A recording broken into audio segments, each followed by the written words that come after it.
teves is a Mashabi the day of the greatest simcha in Lubavitch in connection with the Rebbe. The Rebbe had his day was Yud Tes Kislev. The Frierdiker Rebbe had his day was Yud Beis Tammuz, and the Rebbe's day is Hey Teves. But you know, I must say, as happy and as great as the day is, it's also a very sad day, because what happened over here to a whole family, to the Rebbe's family, the whole family was destroyed from this event. I don't want to go into that part. I don't want to feed the Rebbe's children. Tone down the simcha, but I, Baruch Hashem, was involved in getting back to Sfarim. I have nothing to tell you about the court cases. I don't remember even going to the court. People went to the court every day. I heard that in the court arguments there was a Rabbi Mentlik, the Rosh Yeshiva, I think went almost every day. But there was a whole argument there between the lawyers. The basic of the case was, to who do the Sfarim belong? And our lawyer, who was not Lewin, wanted to show that it was definitely a library that belonged to the Frierdiker Rebbe.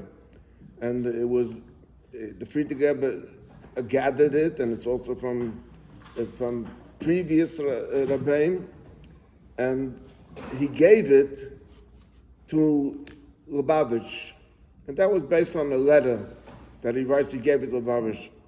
And the question came up in court, how did he give it? You have to make a kinyan. So how did he gave it? So our lawyer, based on a Mishnah in Kiddushin, there's a Mishnah in Kiddushin that says, Amirosei l'gvoya kimsirosei l'hedya, that when you want to give something to Hegdish, you don't have to give it and make a kinyan and everything. Just by verbally saying I'm makdish it, automatically goes over. And the lawyer from the other side, or the judge, I don't remember, asked a question about it. And Rabbi Mentlik couldn't retain himself and got up from his seat and said, Efrek doch Taisus Kasher. Okay, that's just an introduction. There was a big problem. This Einikl of the Rebbe who took the Sfarim, first of all, you have to understand, he felt, according to Lishita Sai, he felt what he's doing is right. It's entitled, it belongs to him. Why did he feel it belongs to him?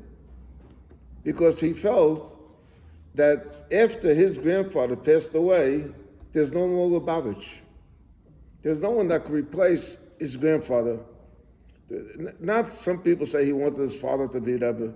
That's nonsense. He didn't want his father to be Rebbe. I worked for his father. He's a great person and everything, but not a Rebbe. You know. But now, how do I know that he didn't consider the Rebbe a Rebbe? How do I know? I mean, you know, everyone seems to know it or say it, but you have to have some proof to it also. So I had proof to it, and my proof was the following. When his mother passed away, she was not buried in the Lubavitcher cemetery, even though when the Frierdiker Rebbe's mother passed away in 1942, that's when they bought the cemetery. And at that time, if you visit the oil, you all know that there's the oil, and opposite there's a place where the Rebbesons are buried. And that place where the Rebbesons are buried, the Frierdiker Rebbe paid the Chevra Kedisha for a certain amount of graves. And there's a grave there that belonged to Chana. And she was not buried there. She ended up being buried at the Munkacher Cemetery someplace in New Jersey. Did the Rebbe have a place? Did he buy a place for the Rebbe? That I'm talking about for the women. Okay. Well, that's a separate, so we'll get. Okay. That's not related to us. I'm not going to talk about that now. Okay. So when his mother passed away, the Chevra Kadisha decided to go visit him and to try to work out that she should be brought back to be buried in the place that was designated for her on the cemetery. 4 people went at that time. He lived in New Jersey. I forgot the name of the town. Cherry. Huh? No. Montclair, Montclair, New Jersey. So 4 people went to visit. I was the driver, and there was also the Hershel's brother, Sharon Bear. He's from the Chevra Kadisha. He's the secretary of the Chevra Kadisha. He's not a gabbai. He's a hired employee of the Chevra Kadisha. And then there went Rabbi Fuchs. You remember the Rabbi in the yeshiva, Rabbi Fuchs, that taught in the yeshiva? Sure. Now, Rabbi Fuchs was a gabbai for Chevra Kadisha, but besides being a gabbai for Chevra Kadisha, He was a classmate. he was a chaver. Teacher. He was a chaver. Let me explain it. When the yeshiva was in Europe, in Poland, in Otvarsk, so the Einikel also needed a yeshiva. But the boys in the yeshiva were a little older than him. So Rabbi Fuchs was appointed to be the chaver, or to learn with the Einikel. Not only that, but Rabbi Fuchs told me that they were learning Yevomus, and the Friedrich Rebbe tested them on the Gemara that they learned in the yeshiva. So he was, as a Gabbai of Chevra Kadisha, he went along, and also being a chaver. And the 4th person, his name was Rabbi Levi Yitzchak Shapiro, and he was also a Gabbai of Chevra Kadisha. So I drove up to the house, knocked on the door. As soon as I knocked on the door, over there, usually in a shiva house, the door is open and people walk in, you know. But over there, the door was closed, and we knocked on the door, and his wife opened the door. Her name was Mina. And she gave us a little bit of Kabbalah's Panim, which wasn't very cordial, but we didn't pay attention to her. We came in, there's a big living room over there. He's sitting shiv over there. And there were 2 people there. I don't know who they were, maybe neighbors or friends that came to be Menachem Abba. It was a husband and a wife. I even remember that the whole time we sat quietly, we didn't say anything. And the man that was visiting asked a question, and it happened to be something to do with brachas, with Masechta brachas. That's when I opened my mouth and I explained that what you're asking, I gave the answer. Then we remained quiet. After the 2 people left, so then she came in again and gave us again, something. The official welcome. And he told her to please go upstairs. Okay. So we're sitting there and we were discussing, talking. He knew why we came, and basically we're telling him, it would be nice that the mother should go back to be where she belongs, and he was arguing that he really has nothing to do with it. It was her decision, and he went with her to the Munkacher to arrange it, but the Munkacher didn't want to. He also wanted to get a place next to his mother, but they didn't want to give him because they had certain questions about him. But they agreed to give her, and that was it. And we were arguing back and forth, and he made 2 remarks when we were talking. One, I don't remember, I printed it, but I don't remember which was first, which was second. But at one time he said to us, if your Rebbe will call me, in Yiddish, we're talking in Yiddish, by a Rebbe vet mirufin, we could work it out. Okay. And then he said, we were talking back and forth, and then he says, Ob the fetter vet merufen, we The could. first time he said to Rebbe, I thought also he said the first time he was Well, I don't remember what you said first or second. but one time he did say Aye Rebbe? Yeah, one time he said Aye Rebbe, and one time he said Ob the fetter vet merufen. Now these words were very calculated. What he said. In other words, what he's saying is, it's your Rebbe, it's not my Rebbe. And he I don't want to go further, to elaborate on it, but he expressed himself with his feeling. So he felt, if that's the case, the Lubavitch is over. The Rebbe even mentioned that he said that Agudas Shlita no longer exists. It's inactive. And if that's the case, so there's Yerusha. If there's a Yerusha, if there's only two daughters to heirs to Yashin, so now it belongs to them. So his mother has the right to give him whatever he wants from that was and that's why when he sold the Sfarim, he made sure that every sale should be legal. What do I mean sale should be legal? If someone, usually I once asked someone, why do people buy Sfarim? And they pay huge amount of money for Sfarim. I said, they're not buying it because they want to learn Dafka this one, but it's very valuable. And so somebody once told me, a dealer told me, that's a place where you can bury a lot of cash. If you buy silver, you put it in the closet. So anyone a Ganav walks in, he'll go straight to the closet. What do you call it? The big chest area, and he'll take the silver and walk out. But Svarim, who's going to go take? They'll know what's safer to take. So usually the Svarim business is a high cash business. He would not sell a sefer for cash. You had to give him a check for the sefer, and he gave you a receipt for the sefer, in order that if anything happens later, no one should be able to accuse him that he was laundering money. So he was very, very careful what he was doing. And he did it because, like I said before, he felt that it's his. Okay, so that's just a general thing, a general introduction. Now, when he started taking Sfarim, what happened was he would come to visit his parents. His parents lived on the third floor of 770, you all know the place. And in those days, that building of 770 was a building that was built by a doctor. And the doctor his specialty was abortions. And he had a little hospital there. The first floor where you walk in, the ground floor, the Beis Medrash was a recovery room. And then there's a second room in back of it, that was the operating room. When I learned in 770, going back in 1960, so they had the tiles. It was a tiled room with a cabinet over there, with a glass, where the doctor instruments would lay over there. And then the patients would come in, they would drive down the driveway, and then they turn to the right, and under the right there were 4 garages.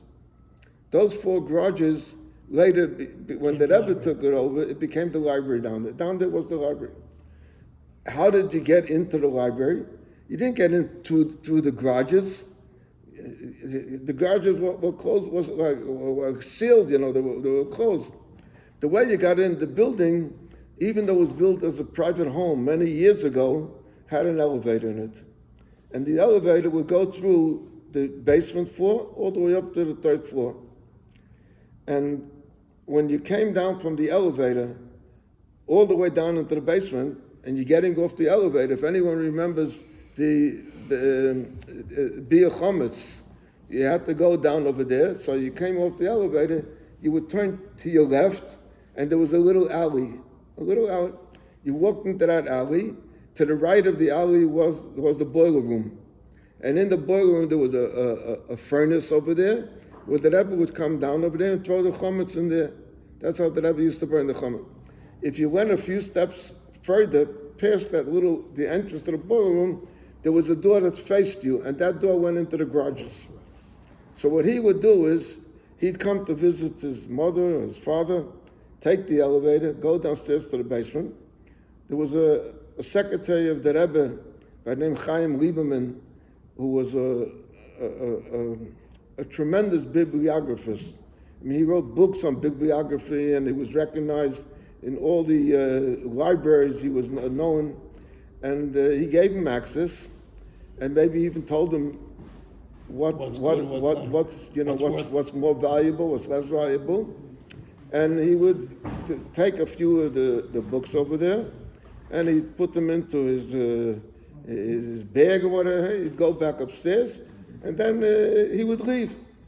And this went on for a period of time, till the librarian, his name was Better Levine, and there was also Wilhelm.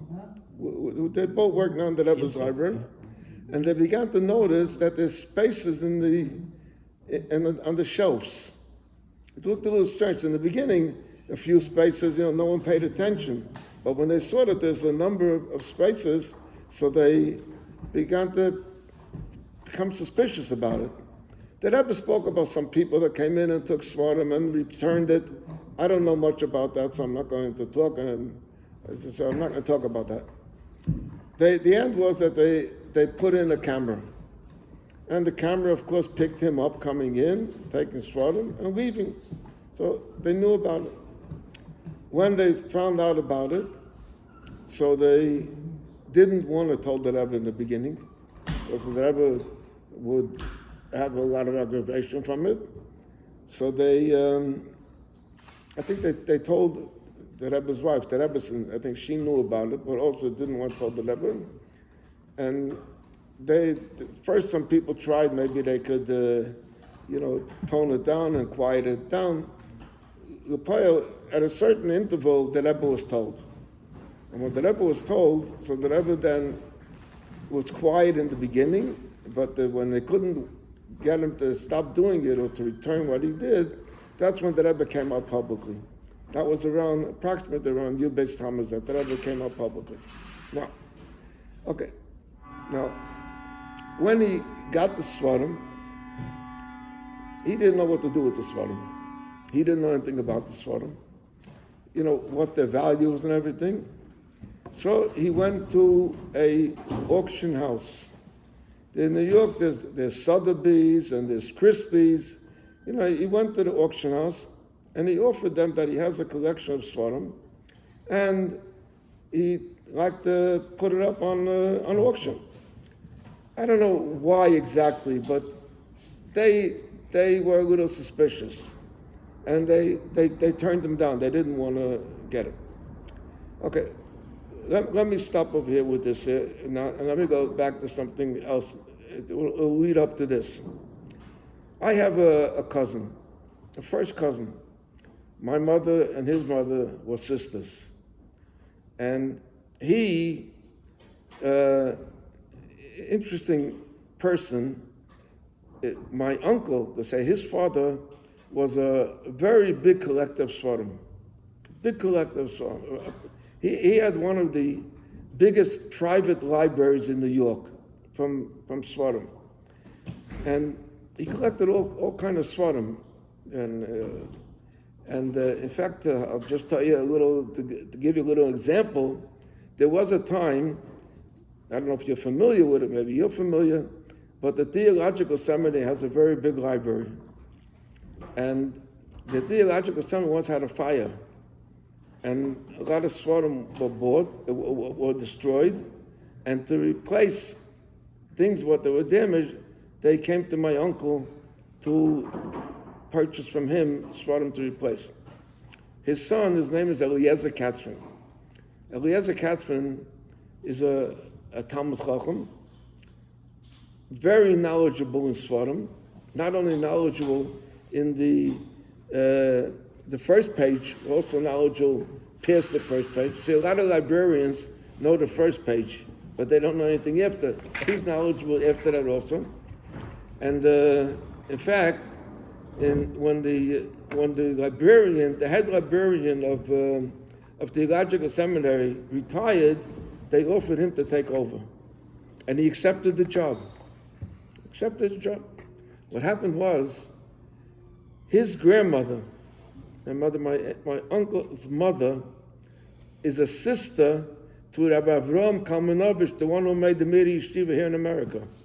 They were sisters. Their father was a Rav in Europe, and this was a brother and sister. When Avram Kalmanovich passed away, he had a son by the name of Shaga Moshe. Shaga Moshe became the Rosh Yeshiva of the Miri Yeshiva. And when he heard that my cousin took the job in theological seminary, he was out of himself. He was fuming. He came screaming, "You're embarrassing our mishpacha." So he gave up the job. And he ended up working for the transit authority, but not driving a conductor, but he worked in the main office on J Street, where they have the main office for transit. He had an executive position over there but he kept learning, and he kept doing with Svarim. He even collected Svarim, and he sold Svarim. Okay. Now, one time he visited me, time to time. We visit each other. His brother called me this for Chanukah, and he says to me, "Do you know a Gerari from New Jersey?" So I began to think. I say, I think that Ashag, that is Rabbi Gerari, that Ashag's son lives in New Jersey. So I said to him, "What do you got to do with the Gerari from New Jersey?" He says, "I don't know." He says, "He called me at Shamaisa that some Yid died and left some Svarim for him, and he wanted me to see the Svarim." And that was the end of the conversation. This conversation took place before the Rebbe spoke about the Svarim. When the Rebbe spoke about the Svarim, so then I called him up and said, "Lezer, I think that you're making a little mistake. I think that it's not a Yid in New Jersey that died and left some Svarim, but there's other Svarim from." He said, "Yeah, he said, I'm also becoming a little suspicious about him because he told me certain things about the Svarim, which something is strange over there." Now, how does he come to Katzman? How did he come, the nephew? Yeah. He comes to Katzman because, as I told you before, he went to the auction houses, and the auction houses refused it. Now, when an auction house makes a display, when they make an auction, they print a book with it. The book it's called a catalog. In the catalog, there's a description of every item, so the people should know what we're talking about. And they have experts on everything, experts on silver, experts on gold, experts on Svarim. So the experts on Hebrew bibliography are two people in this particular auction house. One, his name is Heshi Idolitz. You don't know the name, though? It'll come up later in conversation. And the other one is Eliezer Katzman. So what the Einikel did was, he did research. He found out where do you reach Idolitz and where do you reach Katzman. So he calls up Idolitz and he asks him, he said, "You mind if I ask you some questions about Svarim?" He said, "Go ahead." So he says to him, "Do you know about a sefer called Tehillas Hashem?" He says, "Yes, I know about it."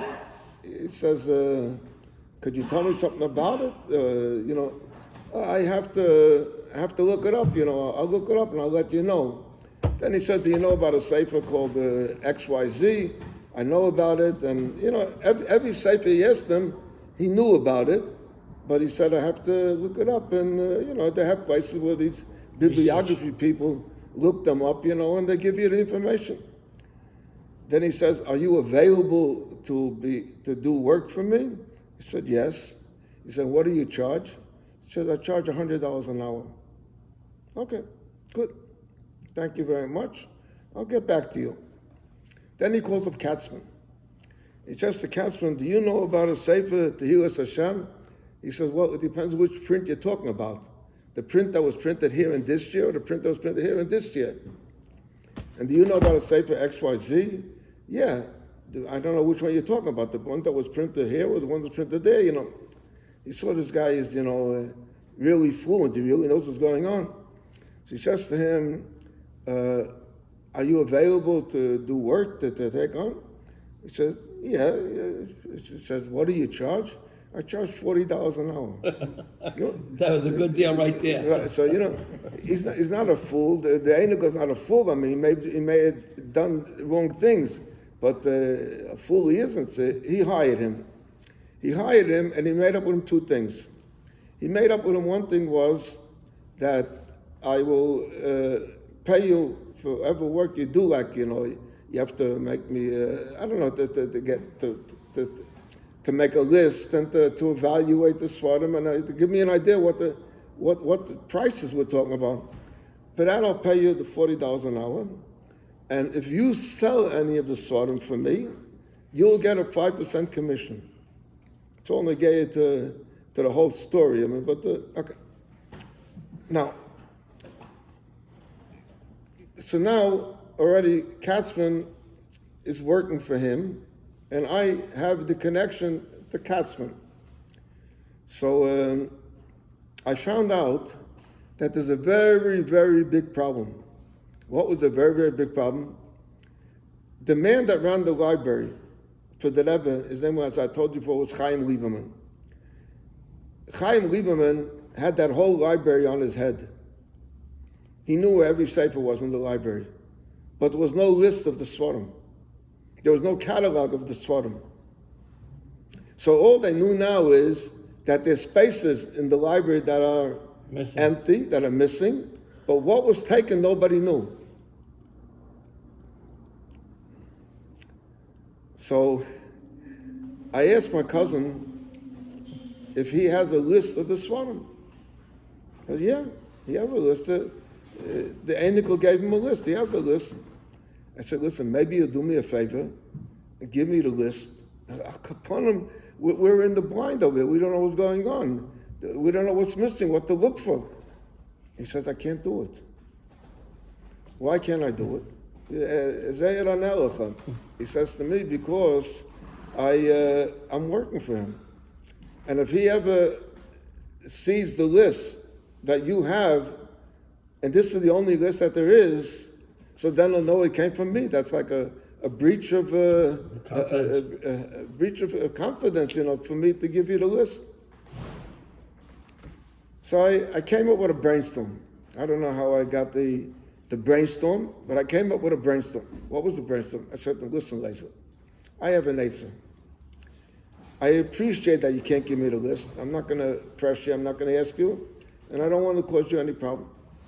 However, why can't I come down to your office on J Street in the Transit Authority, give me a desk, a table to sit over there, and I will rewrite the whole list that you have by hand, but in a different order.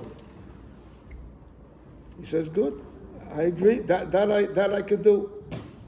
So I came to his office in J Street over there, and I'm sitting there by a desk, rewriting a whole list of a few hundred Sfarim, mixing up the pages and everything. Everything's all mixed up. And now we had a list of the Sfarim. Once we had a list of the Sfarim, then I brought it to 770. I brought it to 770, so the world headquarters of Lubavitch, the world headquarters of Amazing, did not have a fax machine. Fortunately, Rabbi Yoman Klein, who lived down the block, he had a fax machine in his house. So if they had to fax anything, they would go to Rabbi Yoman Klein's house. So they took the list that I made, the handwritten list, the whole thing, and they faxed a few places that I know. One place they faxed was in England. They faxed it to,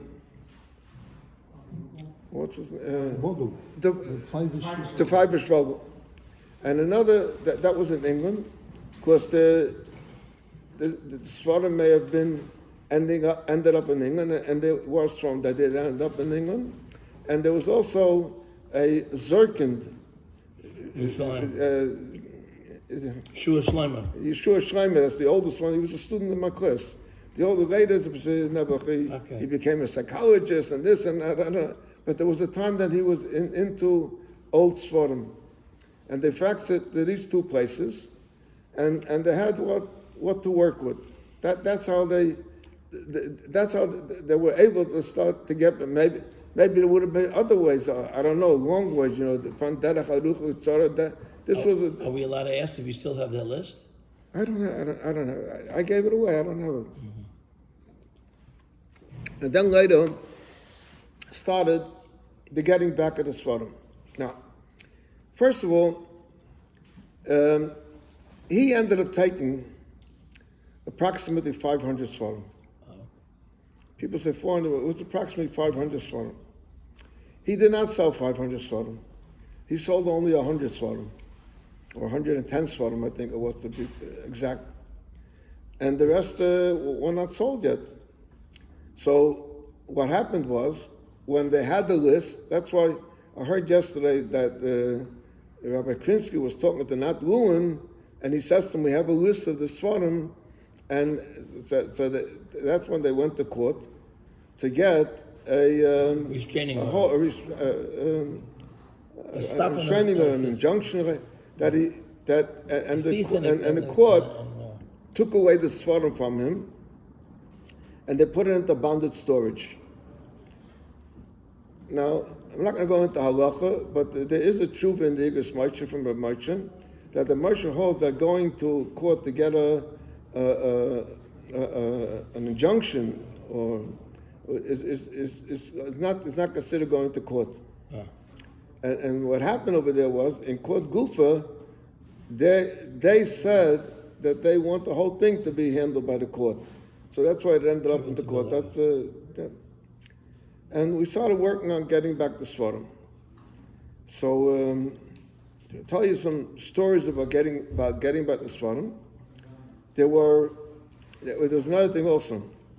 Rabbi Groner told me that the Rebbe wants, he asked me that the Rebbe wants to know if I can get a psak from a non-Lubavitcher Rav to who the Sforim belong. In other words, now, why he wants a non-Lubavitcher is obvious, because you know what the Lubavitcher will paskin. Right. But you figure a non-Lubavitcher can give a clear answer. So I said, yeah, I do have. Who do you have? So I told him that there's an old Rav in Williamsburg who was a Rav before the war in the city of Halain, someplace in Hungary. And he was known as the Halainer Rav, or the Halainer Dayan. And he became the Dayan in Klausenberg. Right? In their Kehilas, in the Ungarische Kehilas, the Dayan is a very popular position. Every place there's the Ruv and the Dayan. So he was the Klausen, they called him later the Klausenberger Dayan.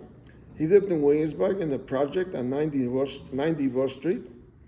And I happened to know him. How did I know him? Through Katzman.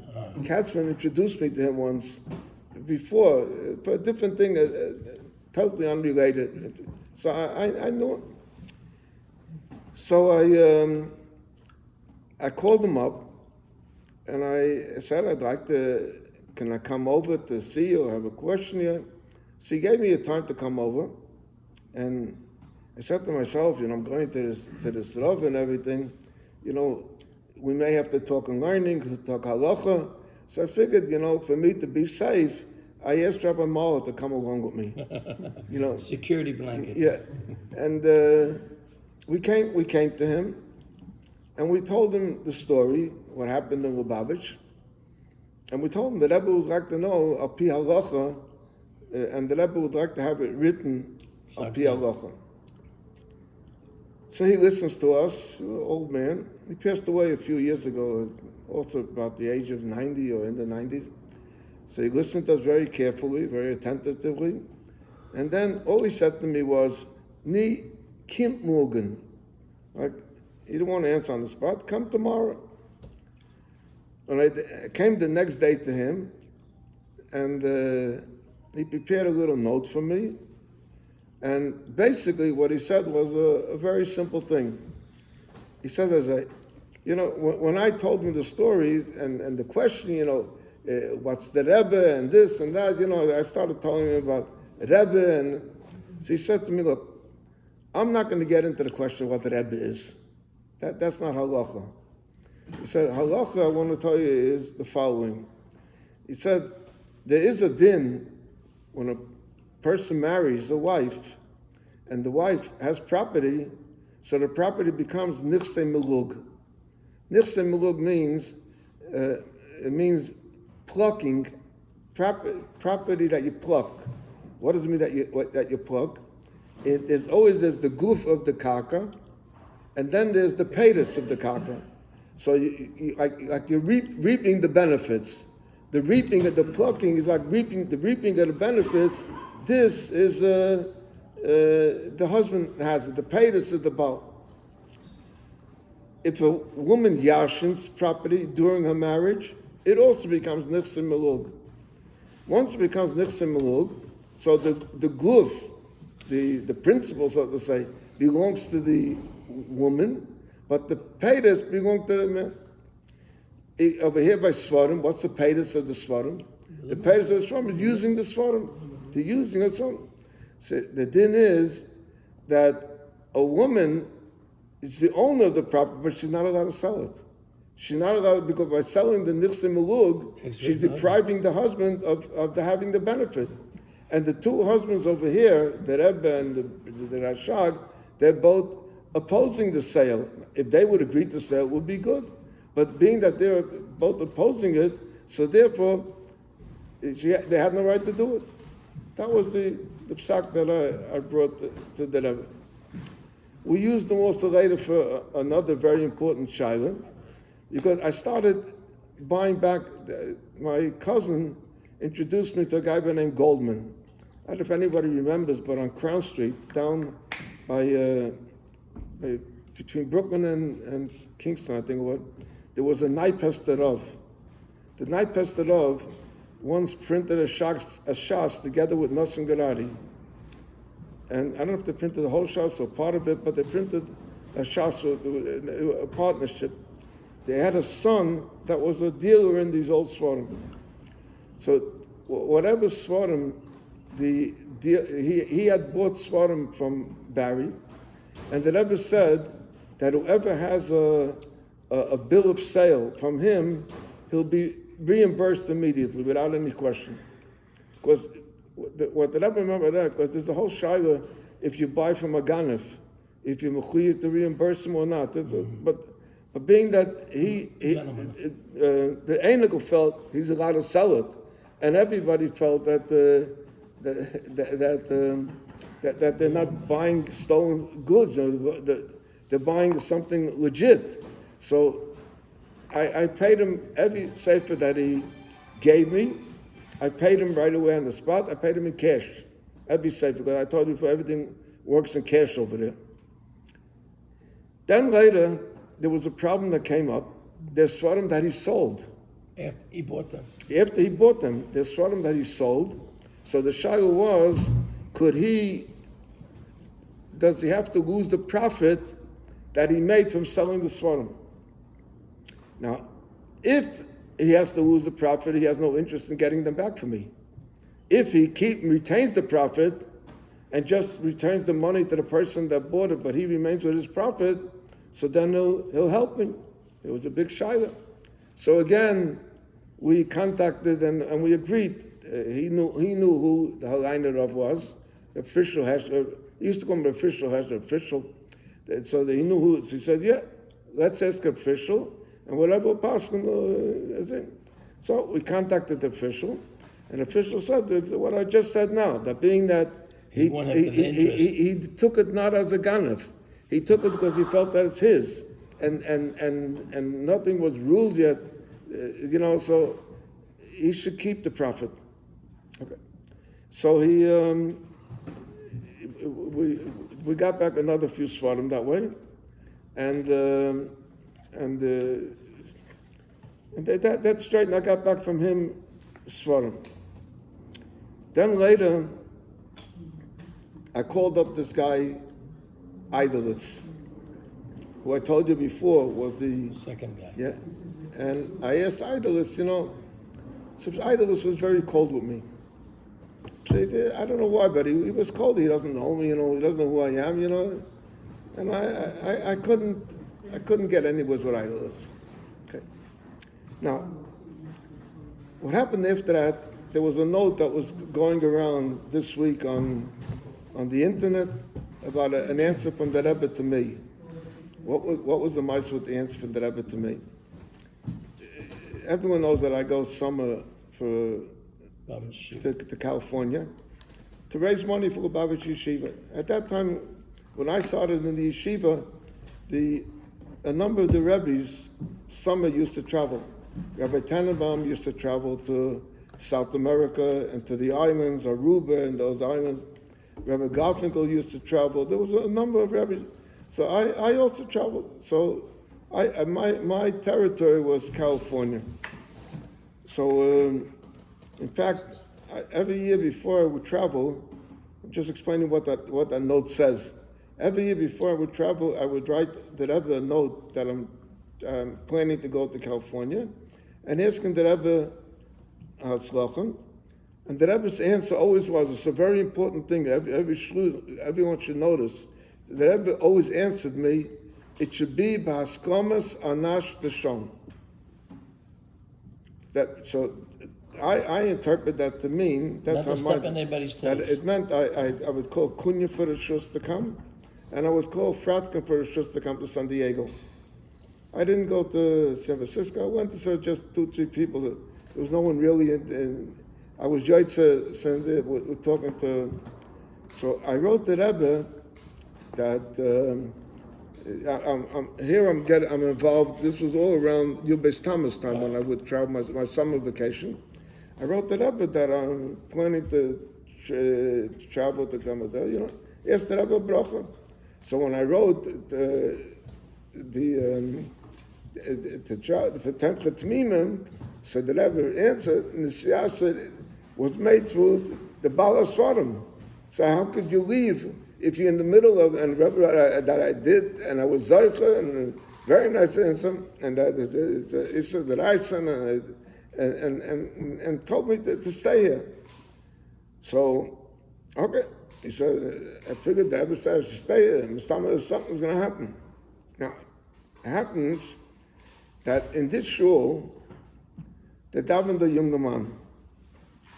The younger man davened this shul, his name was Richie Viner. Richie Viner lived on the next block in 240 Crown Street. He was a graduate of Yeshiva University, and he worked for a company called Philip Brothers. Philip Brothers was a big trading company in Manhattan that before that, it had a name before that also, but he worked for this company, and he used to daven here in Shul, and he would always tell me that he's looking forward to retire. He was a young guy looking forward to retire, and he thinks he'll retire after January.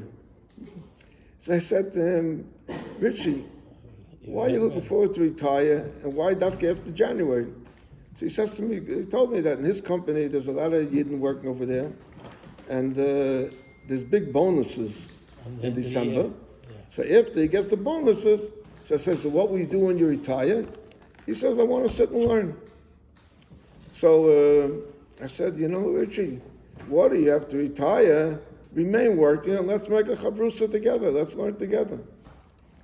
So he said, Rabbi, you'll sit and learn with me? I said, yeah.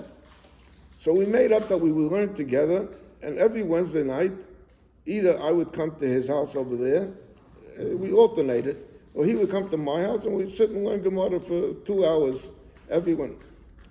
But here I am, the neighborhood over here started changing, and he decided he can't live anymore in this neighborhood. So he went to Muncie, and he put down the positive, he ended up buying a house. He calls me up and says to me, Rabbi, I couldn't live here anymore. I had to move. But I want to remain learning with you. So he said, I have an idea. I work in Philip Brothers, and maybe you're a Lubavitcher. You like to. This is exactly what he said to me. You like to do work. Maybe I'll arrange that there'll be a shir in Philip Brothers, that you'll come to give a shir, and I'll arrange the shir. I said, good, you got it. So for 8 years, I gave a share in this company called Philip Brothers. Who was the owner of Philip Brothers? At one time, it was a man by the name Bentheim. Bentheim's big Gevirim from the Broya Kehila. And a partner was Ludwig Jesselson. Ludwig Jesselson was the president of Shara Tzedek Hospital in Eretz Yisrael. Very, very big Gevirim. And I think 2 times when they moved offices from one place to the other, Jesselson himself came to the shir. So I got to know Jesselson. So now Jesselson, besides being a big gevir, is also a Svarim collector. So I called him up and I told him the story and what happened in Lubavitch. And I said, by any chance, did you buy any of those for him? He said, look, I don't know, but if you have a list, send me the list and I'll get back to you. I sent him a list, and he got back to me. He called me and said, look, I went over the list. He says, did you get back this sefer? Did you get? He listed a few of the very valuable ones. He said, I don't recall buying anything from this list, but if you got back this list, tell the Rebbe to be happy. You got back most of them back there. Okay, good. Ones. Okay. Upayel, now going a step further,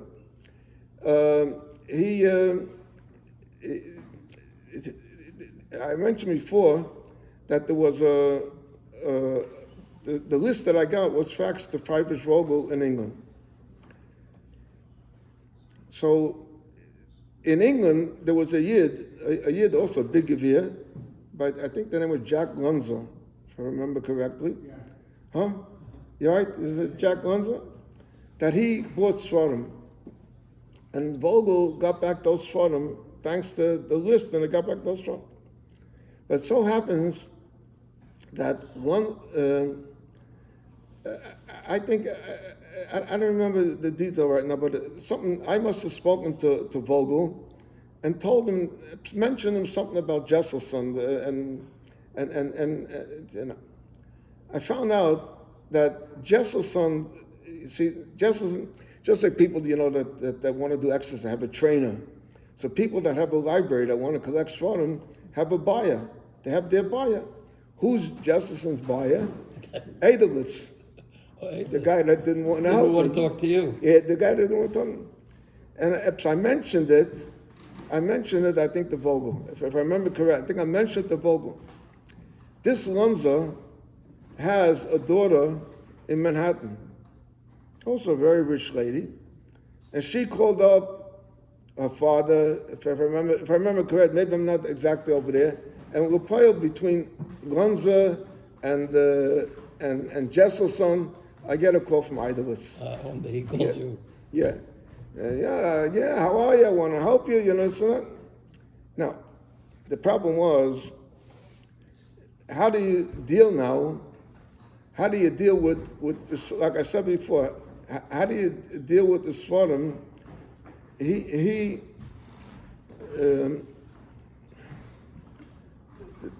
problem was that he bought the Svarim from second hand. In other words, in the case of Goldman bought Svarim from the Einikel, and Goldman sold it. So it was He knew who he bought it from. But over here was, Eidowitz bought from a dealer that bought from the Einikel, and he sold it to another person. So there's a third hand already. How do we deal over here with the commissions and everything? Yeah.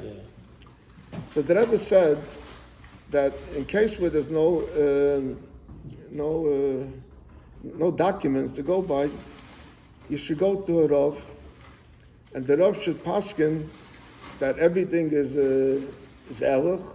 In other words, the Rav should confirm it. If the Rav confirms it, so Pay whatever you have to. So I went to Idolist.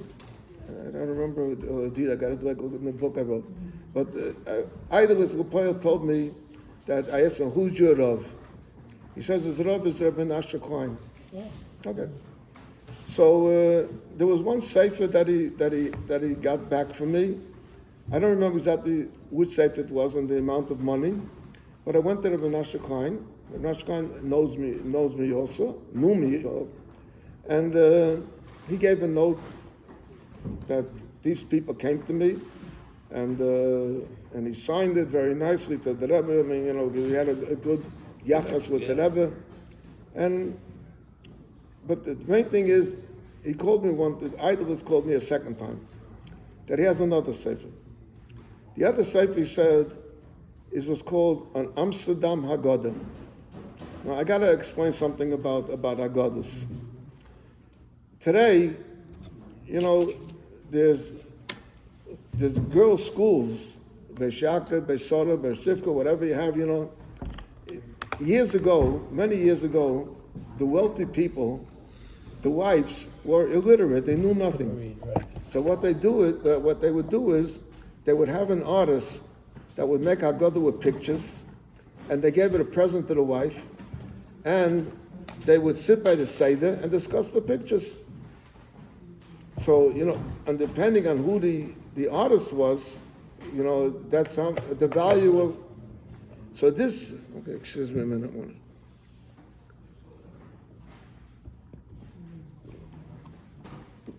So depending who the artist was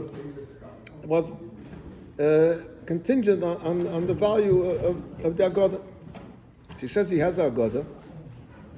He bought this Haggadah from the Einikel. The Einikel sold the Haggadah for $1,700. The one who bought it sold it to Idolist for $4,700. And Idolist sold it to a third party for $5,200. How long will I help? Okay. So he says to me, if you want, I can get that Haggadah back for you, but it'll have to cost you $5. I said, no problem. So we made it that we'll meet by Rabbi Menashe Klein. This was the second meeting by Rabbi Menashe Klein. And he gave a note that we came together to him, a very nice note, and he signed his name and his mother's name when he signed the note to the Rebbe. And then afterwards he says to me, Ich verstehe nicht, he says. I'll say it in English. $5,200 for Haggadah? I can't understand that. Who pays $5,200 for Haggadah? So I said to him, oh, let them make a minyan in the back. You mind to sit and learn from it? Yeah. So I said to him, well, make sure we have a minyan here. Yeah, I think we have a minyan. So I said to him, Rabbi Klein, you think that's a lot of money? There was a Haggadah that sold for $150,000. What's the mice with Haggadah with $150,000? There was a Haggadah called the Kitzi Haggadah. Kitzi was an artist, and he made a few Haggadahs that are in circulation. And there was a Yid in, I think, in Switzerland or in one of these countries over there that is a collector, and he had 3 of his Haggadahs. Original. Yeah, when he heard that there's a 4th Haggadah available, some dealer really knew who's looking for it, and he paid $150,000 to get the Haggadah. The end was there's a Rosenfeld over there, someplace in Europe. Yeah, in Switzerland. Yeah, in Switzerland. He ended up getting back. So when I said to him that there was a Haggadah that sold for $150,000, he says to me, "Wus? $150,000 for a Haggadah? Mistame Paret gechast mit seinem Namen auf."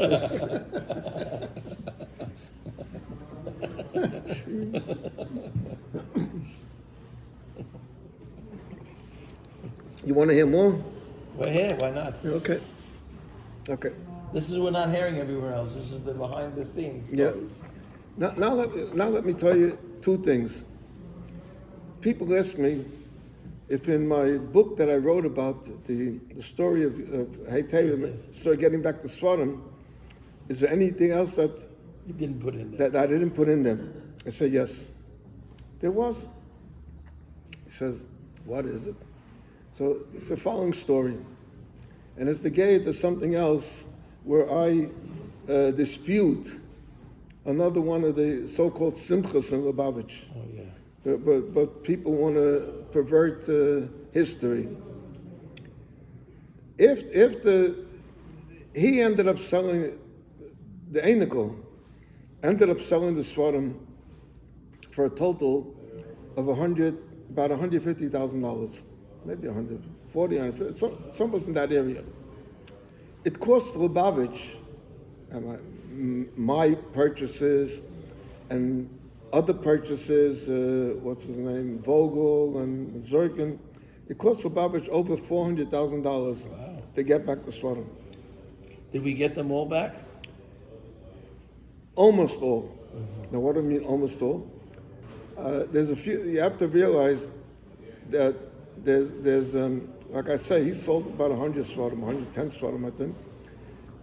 The Sfarim, I forgot to say this in the beginning.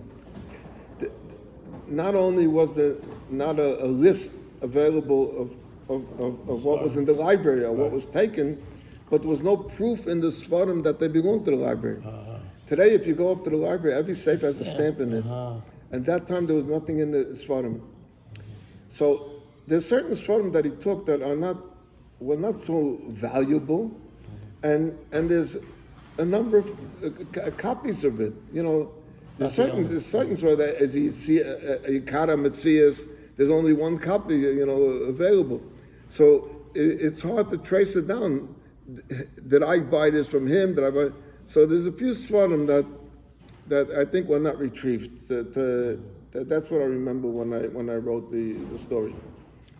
But what happened was, after everything was over, after the judge gave his decision, and there was an appeal, he appealed it, and the appeal court was again in favor, upheld the decision of the judge. Then there were some hotheads in Lubavitch that decided, now we're going to sue him for the money. He didn't have the money. They're going to sue him for the money. For the 400. Yeah, for the 400. So in order to sue him for the money, you have to compile a list of everything that was bought back and how much was paid for everything that was bought back. We had no receipts for that. No. No, so I told you, either you had the receipts from him or you had from the dealers, or from the Rav, everything that was bought back, you compiled the list of everything. And it came to, let's say, 440, I'm giving a number, $442,000. So, okay, let me tell you one more thing. I spent money, was my money, and all cash. But Rabbi Chadakov will not give me back cash. He insists on giving me a check. Okay? So Marshall, I gave him a bill of everything that I spent, and he gave me a check, and he paid me.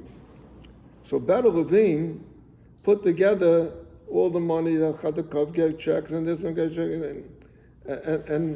and how much each sefer cost. So after everything was calculated,